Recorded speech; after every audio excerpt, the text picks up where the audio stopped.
back to the deep dive, ready to unlock the secrets of business development. Absolutely. We're diving deep into the strategies that can take your business to the next level. Think of this as your crash course in business growth hacking. We'll be uncovering the techniques that separate the good from the unstoppable. So, are you ready to transform your business? Let's get started. First, let's set the scene. Imagine you're a general planning a major campaign. Okay, I'm picturing. You wouldn't just charge into battle without understanding the terrain, right?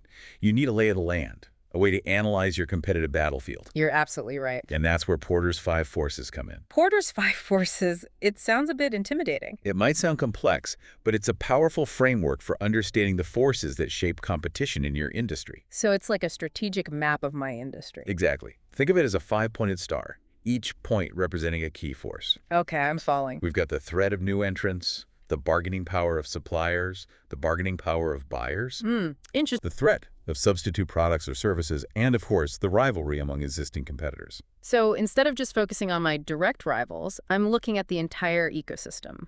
Precisely. And by understanding how strong each force is, you can pinpoint potential opportunities and threats. I see. So I'm not just reacting to the competition, I'm anticipating their moves. Exactly. Let's say you're launching a new coffee shop. You might use Porter's five forces to assess the threat of new entrants, like those trendy mobile coffee carts or big chains moving into your neighborhood. Make sense? You'd consider the bargaining power of your suppliers, the availability and cost of coffee beans, milk, and other essentials. And what about the customers? Ah, yes. Don't forget the bargaining power of buyers. If there are tons of coffee shops in your area, customers have more choices. Meaning they can demand lower prices or better service. You got it. It's like a strategic game of chess. You need to anticipate all the possible moves and countermoves. So Porter's five forces helps me make informed decisions about everything from pricing to marketing to product development. Exactly. It's like having a roadmap for success. It helps you navigate the complexities of your industry. Okay, I'm starting to see the power of this framework. Now that we've mapped out our competitive landscape, let's zoom out and look at the bigger picture with pestle analysis. Pestle analysis sounds a bit like a scientific experiment. It is a bit like that. It's about taking a panoramic snapshot of the external factors that can impact your business. Interesting. No matter what industry you're in, startup, bakery, anything. So pestle stands for?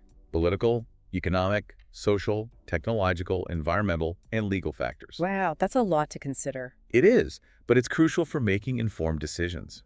You're looking beyond the immediate competitive landscape and considering the broader trends that can shape your business. Okay, I'm starting to see the value in this. Imagine you're launching a new fashion line. Pestle analysis might reveal that the growing awareness of sustainable fashion is a major social trend. And that could influence my choice of materials, my manufacturing process, even my marketing message. Exactly. Or on the technological front, the rise of e-commerce platforms could create new opportunities for online sales and distribution. I hadn't thought of that. And let's not forget the legal side. Changes in labor laws or trade regulations could significantly impact your operations. So pestle helps me anticipate these challenges and opportunities, making sure I'm not caught off guard. Exactly. It's like having a crystal ball for your business.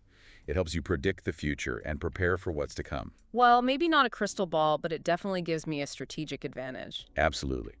So we've sized up our competition with Porter's five forces and scanned the horizon with pestle. That's a solid foundation. But now it's time to turn the spotlight inward and assess our own strengths and weaknesses with a SWOT analysis. SWOT analysis. That's about figuring out where we stand, right? Exactly. SWOT stands for strengths, weaknesses, opportunities, and threats.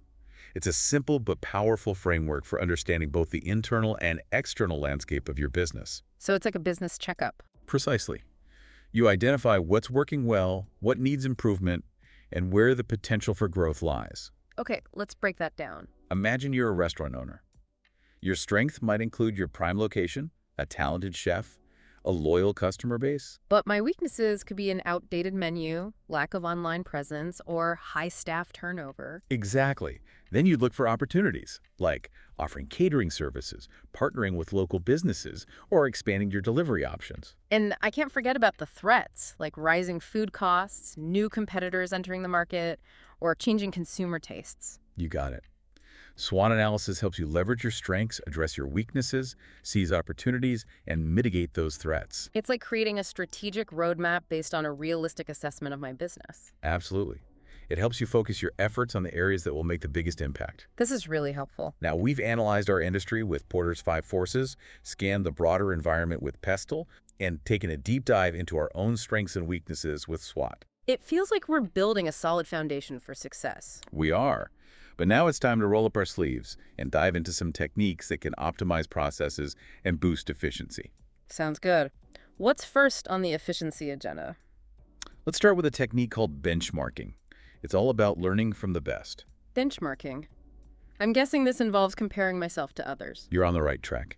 It's about systematically comparing your business processes, products, or performance to industry best practices, or even your competitors. So it's not about copying them blindly. No, it's about identifying what they're doing well and adapting those practices to your own business. I see. It's like setting a gold standard for my company's performance. Yeah, exactly. Yeah. Let's say you're in e-commerce and want to improve customer service. You could benchmark against companies like Zappos, known for their exceptional customer experience. I've heard great things about their customer service. You'd study their strategies, response times, communication style, and see what lessons you can apply. So I'm not just measuring myself against direct competitors, but also looking at the best in class across different industries. Exactly. Benchmarking helps you identify areas for improvement, set ambitious goals, and raise your game. It's a good reminder that continuous improvement is key. Couldn't agree more. You can't rest on your laurels. You need to strive to do things better, faster, and smarter.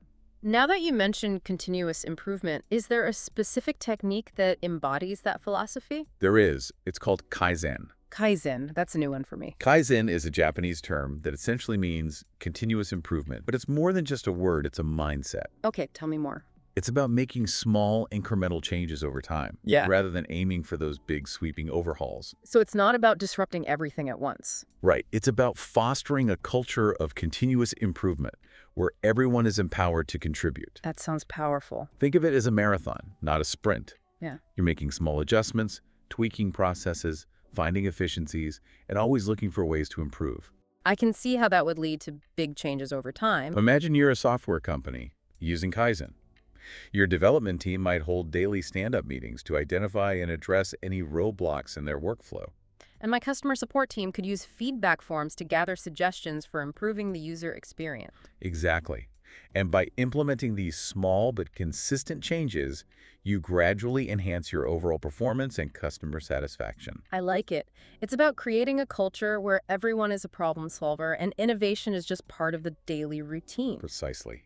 Kaizen is a powerful way to foster continuous improvement and employee engagement. Okay, so we've got benchmarking for learning from the best and Kaizen for fostering a culture of continuous improvement. Those are two fantastic tools. But what if I need to make more radical changes? What if my processes are just fundamentally flawed? That's where business process reengineering, or BPR, comes in. BPR sounds intense. It can be. It's about fundamentally rethinking and redesigning your core business processes. And the goal is to Achieve dramatic improvements in efficiency, cost, quality, or customer service. So it's about questioning those long-held assumptions and finding completely new ways to operate. Exactly. Imagine you're a traditional retail store facing declining sales because of the rise of e-commerce. BPR might involve creating a seamless online shopping experience, integrating your physical and digital channels, and offering personalized services. Wow, that's a major overhaul. It can be, but it's sometimes necessary to survive and thrive in a changing market. So BPR can be a risky undertaking. It can be, but when done right, it leads to substantial gains in efficiency, agility, and customer satisfaction. It sounds like a powerful tool for companies that need to make a significant leap forward. It is. It's about reimagining possibilities and creating a more efficient and competitive future. Okay, so we've covered benchmarking, Kaizen, and now BPR. We're learning how to analyze, optimize, and even reinvent our processes. We are. But there's still much more to explore in this deep dive into business development. I'm ready for more. What other techniques should we be looking at? Let's talk about delayering, a technique that can help streamline your organizational structure. Delayering. Intriguing. What does it involve? Delayering is all about simplifying the organizational hierarchy by removing layers of management. Ah, so it's about flattening the structure, empowering employees, improving communication. Exactly. Think of it as cutting out the middleman, so information and decisions flow more freely. That makes a lot of sense. Imagine a company with multiple layers of management, each with their own approvals and processes. Delayering can streamline those processes, allowing decisions to be made more quickly and efficiently. So it's about cutting through the red tape, giving employees more autonomy and responsibility. You got it. Delayering can foster a stronger sense of ownership and accountability among employees because they're closer to the action and have more decision-making power. But wouldn't that require a shift in organizational culture? You need to trust your employees to make the right decisions? Absolutely. Delayering requires careful planning and implementation. It's not just about removing those layers, it's about empowering your workforce and creating a more agile and responsive organization. So it's about trust, transparency, and collaboration. Precisely. Delayering, when done right, can boost efficiency and create a more dynamic and engaging work environment. Delayering, another valuable tool for streamlining operations. It is. Now, are you ready for a methodology that's all about striving for perfection? Perfection, bring it on. I'm always up for a challenge. Then let's talk about Six Sigma. Six Sigma, I've definitely heard of it, but to be honest, it always sounded a bit intimidating. Can you break it down for me? Of course, Six Sigma is a data-driven approach to improving quality by identifying and eliminating defects or variations in any process. So it's not just about being good, it's about striving for near-perfect results. Exactly. The goal is to achieve a level of quality where there are no more than 3.4 defects per million opportunities. Wow, that's a pretty high bar. It is, but it's achievable with the right approach. So how do you even begin to achieve that level of precision? Six Sigma relies on a structured methodology called DMAIC. DMAIC, what does that stand for? It stands for Define, Measure, Analyze, Improve, and Control. Ah, so it's a systematic approach to problem solving and process improvement. Precisely. Let's say you're a manufacturing company experiencing a high rate of defects in your production line.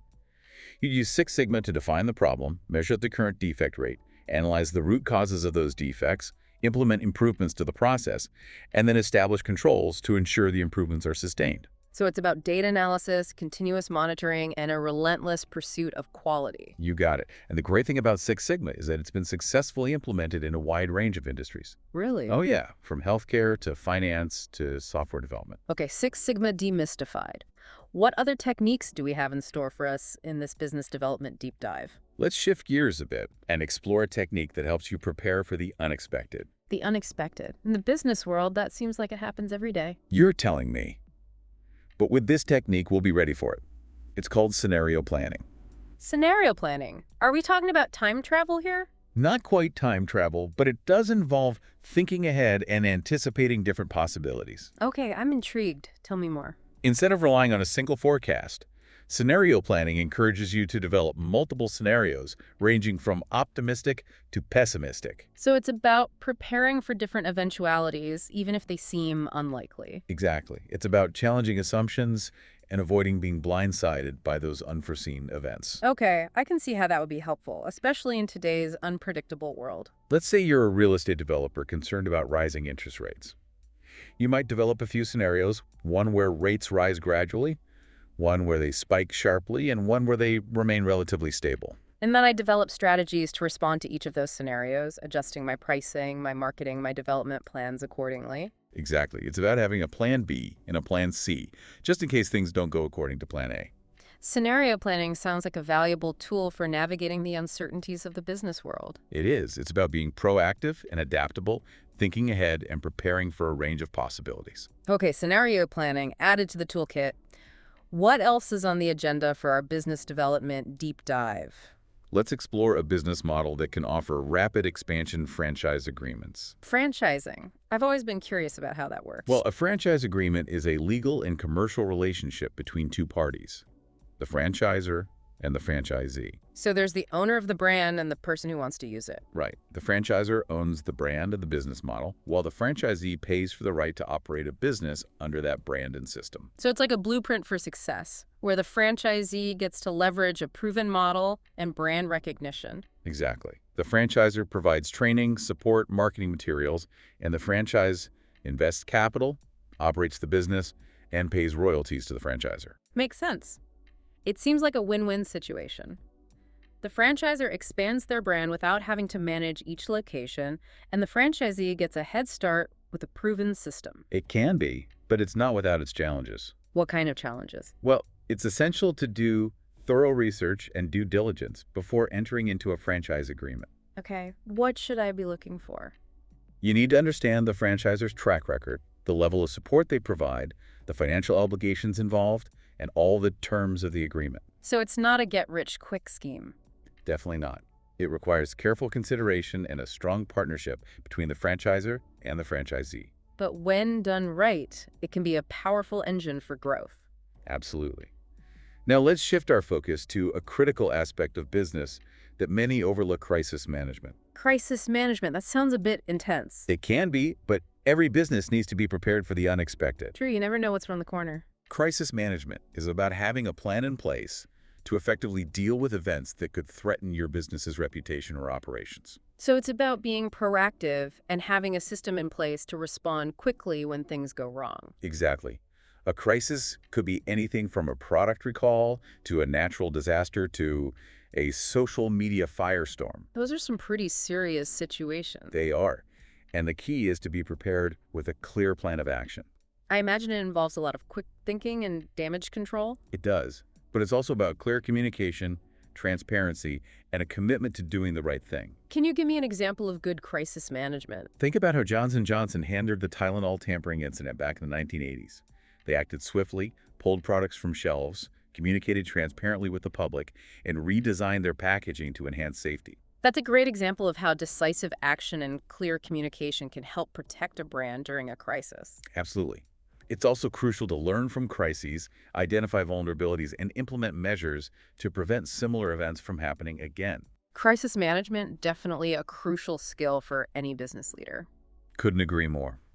Now, let's move on to a concept that can help businesses optimize their costs and increase profitability: economies of scale.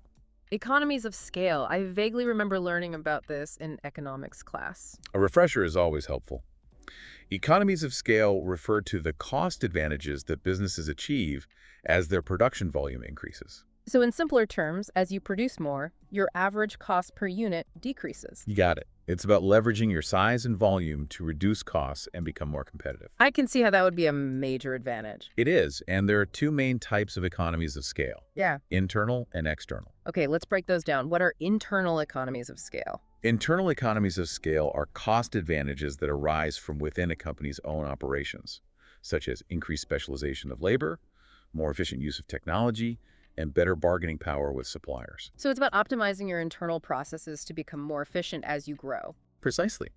For example, a large manufacturing company can afford to invest in specialized machinery that automates certain tasks, reducing labor costs and increasing output. That makes sense. Now, what about external economies of scale? External economies of scale arise from factors outside the company's control, such as industry clusters, government policies, or a skilled labor pool in a particular region. So it's about benefiting from the ecosystem in which your business operates. Right. For instance, a tech company located in Silicon Valley benefits from a concentration of talent, research institutions, and venture capital, which can drive innovation and growth. It's like a positive feedback loop where the entire industry benefits. Exactly. Economies of scale, both internal and external, can be a powerful driver of business growth and profitability, allowing companies to produce more, sell at lower prices, and gain a competitive edge. Okay, so we've got a good understanding of economies of scale. Now what? Let's delve into a concept that might seem counterintuitive at first: product cannibalization.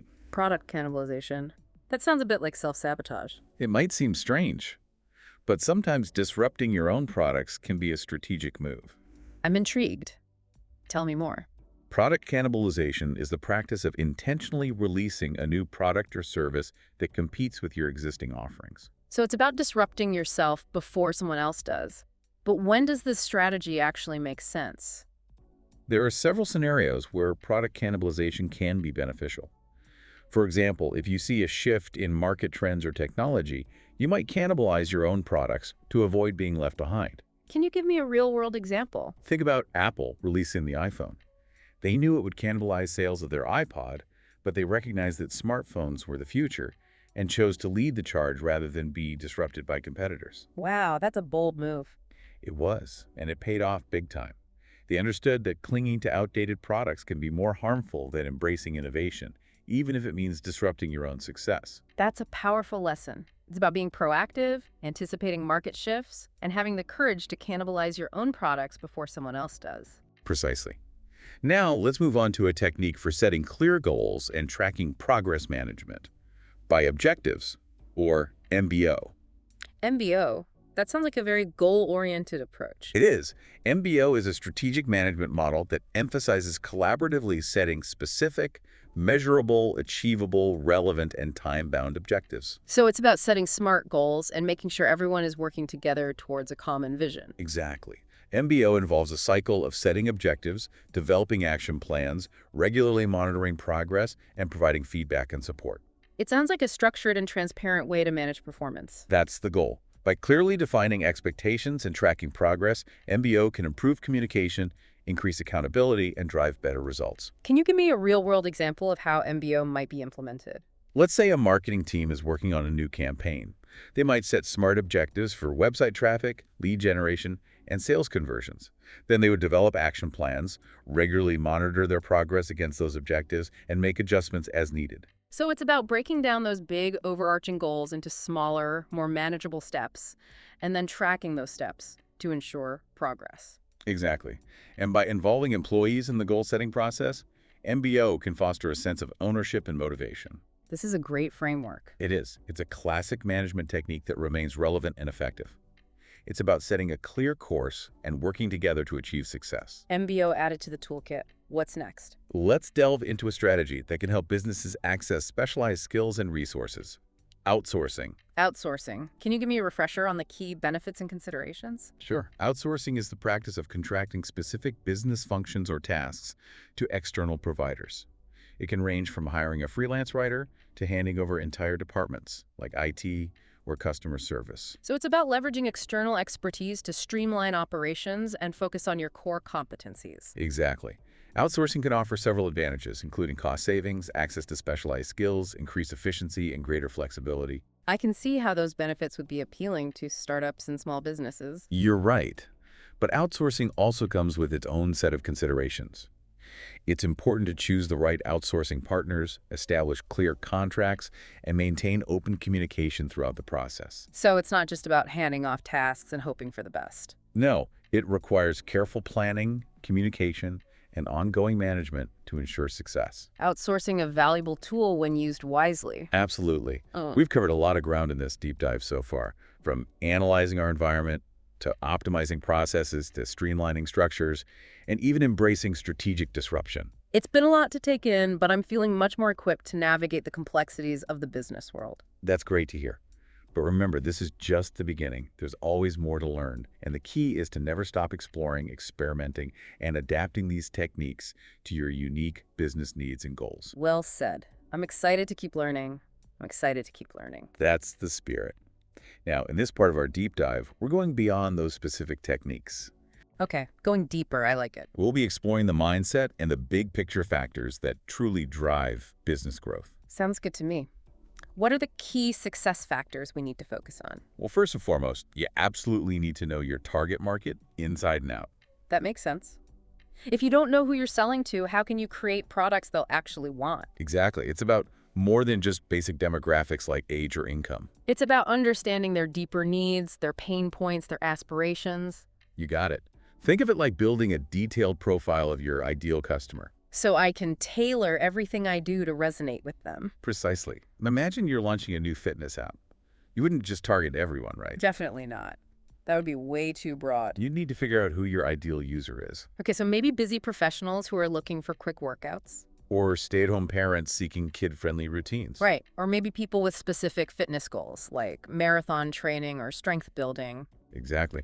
And once you know who they are, you can craft your marketing message. My app design, my pricing, everything. Precisely. It's about creating that laser-focused approach. One that speaks directly to my target audience. You got it. Okay, so knowing your target market is crucial. What's next on the list of success factors? What else is essential for business growth? Building a strong brand identity is absolutely paramount. Ah, branding. It's about more than just a logo, right? So much more. It's about creating a unique and memorable identity that truly sets you apart from the competition. So it's the feeling people get when they interact with my company. Exactly. Your brand is the essence of your business. It's the values, the personality, the story you tell. Okay, I think I'm getting it. It's about connecting with my audience on a deeper level. Precisely. Building trust and making them feel like they're part of something bigger than just a transaction. Can you give me an example of a brand that does this well? Think about brands like Nike or Apple. Okay, yeah. See what you mean. They've created really powerful identities. They evoke emotions, aspirations, a sense of belonging. It's not just about selling shoes or gadgets. You got it. That emotional connection drives loyalty, word-of-mouth marketing, even allows for premium pricing. So investing in a strong brand is essential for any business that wants to stand out. Absolutely. It's about crafting a brand that is authentic, compelling, and truly resonates with your target audience. Okay, target market and branding, two crucial pillars for success. They are.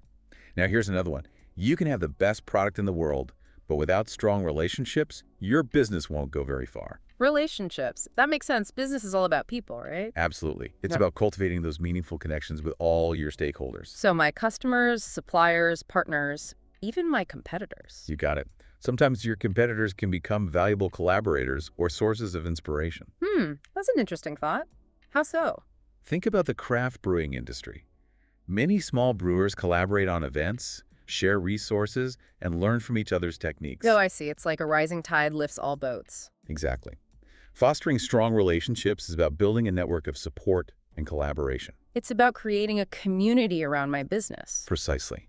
Where everyone feels valued and invested in your success. I like that. And strong relationships are built on trust, mutual respect, and shared values. They can open doors to new opportunities. And help me navigate challenges more effectively. Exactly. It's like having a team of advisors, cheerleaders, and partners all rolled into one. So relationships are another cornerstone of business success. Absolutely. Nurturing those relationships takes time and effort, but it's one of the most rewarding aspects of business. I agree. Now, what else do we need to consider in today's fast-paced world? In today's world, you have to embrace innovation and adaptability. Innovation. I love that. It's about constantly pushing the boundaries, finding better ways to do things. Exactly. And adaptability is equally important. Adaptability, meaning being flexible and responsive to change. You got it. The business world is constantly evolving. New technologies, shifting consumer preferences, unforeseen challenges. You need to be ready for anything. Can you give me an example of how important adaptability is? Think about the rise of e-commerce Okay. Yeah, that completely disrupted traditional retail. and forced countless businesses to adapt or risk becoming obsolete. It's like Darwin's theory of evolution, but for businesses. Exactly. Only the most adaptable survive. You need to have that growth mindset, always looking to learn, improve, and evolve with the market. So it's not just about coming up with a brilliant idea, it's about being able to execute that idea and adapt to whatever comes my way. Precisely. Innovation and adaptability are the hallmarks of businesses that thrive in the long run. They're the ones who stay ahead of the curve, anticipate market shifts, and constantly reinvent themselves. Absolutely. So we've got target market, branding, relationships, and now innovation and adaptability. We're building a pretty solid framework for business success. We are. But is there anything else we're missing? It seems like communication is always a key factor. You're absolutely right. Effective communication is the foundation of everything we've talked about. It's the glue that holds it all together. Exactly. Strong relationships, successful collaborations, a positive work environment, all depend on clear and open communication. So it's about conveying my message clearly, but also actively listening to others. Precisely. And fostering that open and transparent dialogue. Think about all the ways we communicate in business. Emails, presentations, meetings, even social media. Right. Every interaction is an opportunity to connect, build trust, and inspire action. It's not just about what I say, but how I say it. You got it.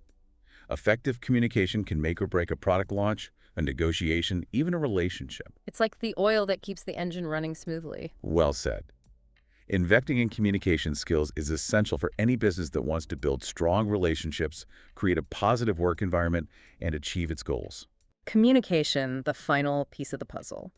We covered so much in this deep dive, from analyzing the business landscape to optimizing processes, embracing disruption, and now understanding those key success factors. It's been a whirlwind tour, but I hope you're feeling energized and ready to put all this knowledge into action. I am.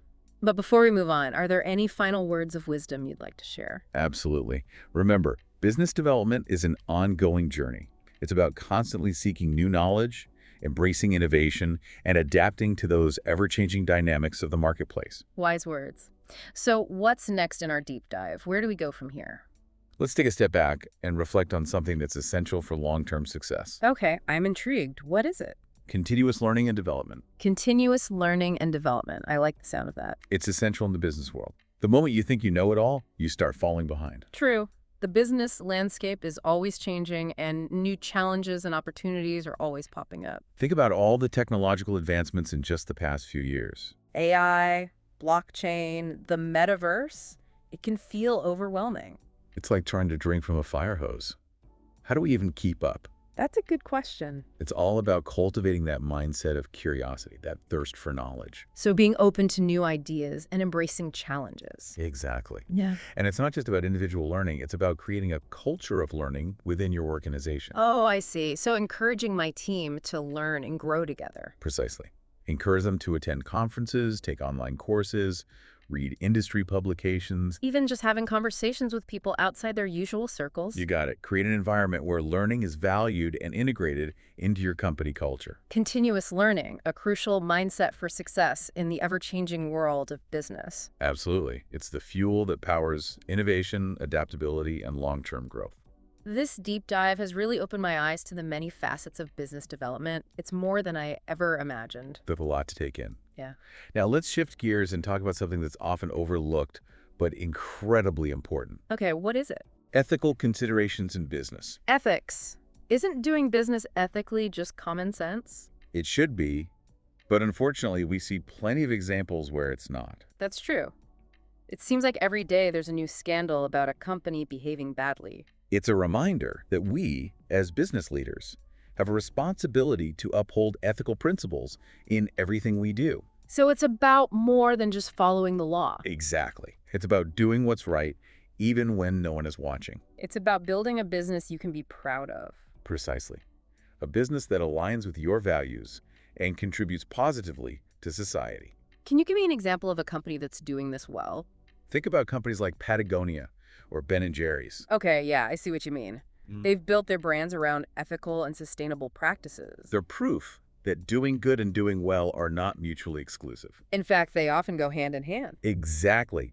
So how do we make sure ethical considerations are at the forefront of our business decisions? That's the million-dollar question. It starts with embedding those values into every aspect of your business. From marketing to my supply chain to how I treat my employees. You got it.